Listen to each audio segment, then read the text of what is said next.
সিডনিতে Canterbury Bankstown city council নির্বাচনে রোজল্যান্ড ওয়ার্ডে ক্ষমতাসীন লেবার পার্টি থেকে প্রতিদ্বন্দ্বিতা করছেন প্রবাসী বাংলাদেশি শিরিন আক্তার মুন্নি।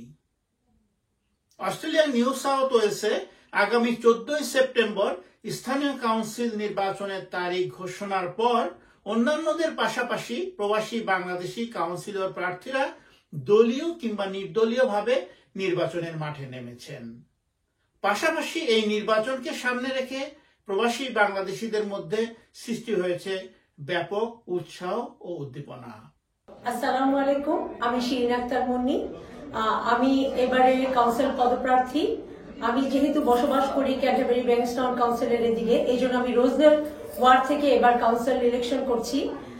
আমার জন্য সবাই আপনারা দোয়া করবেন। আমি অনেকদিন যাবৎ আসলে কমিউনিটিতে কাজ করছি। আপনারা জানেন আমি বাংলাদেশ লেডিস ক্লাব অস্ট্রেলিয়ার সাথে জেনারেল সেক্রেটারি হিসেবে অনেকদিন যাবৎ মহিলাদের সাথে কাজ করছি এবং আমার উদ্দেশ্য হলো যে আমি যেন সামনে আরো বেশি কাজ করতে পারি। আমি ডোমেস্টিক ভায়োলেন্স নিয়ে বিগত 7-8 বছর ধরে কমিউনিটিতে কাজ করে যাচ্ছি এবং ইন ফিউচারেও আসলে আমি যদি কাউন্সিল পদপ্রার্থী হয়েছি তো আমার উদ্দেশ্য বাংলাদেশি মহিলাদের যে সমস্যাগুলো আছে যেগুলো আমরা ইন্টারনালি ফেস করছি এইগুলোর ভয়েসকে আসলে রেজ করা।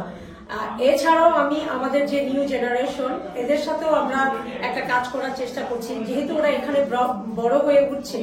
সো আমাদের যে কালচার এবং আমাদের যে বন্ডিংসটা এটাকে যাতে ওদের সাথে ম্যাচ করে এই জিনিসটাকে আমরা যাতে আরো ভালোভাবে ওদেরকে দিতে পারি এবং আমাদের বাংলাদেশি কালচারটাকে যাতে আরো বেশি এগিয়ে নিয়ে যেতে পারি সেই উদ্দেশ্যে আমি নিউ জেনারেশনের সাথে কাজ করছি এবং সামনে ওদের ভবিষ্যতে আমি আরো কাজ করতে চাই।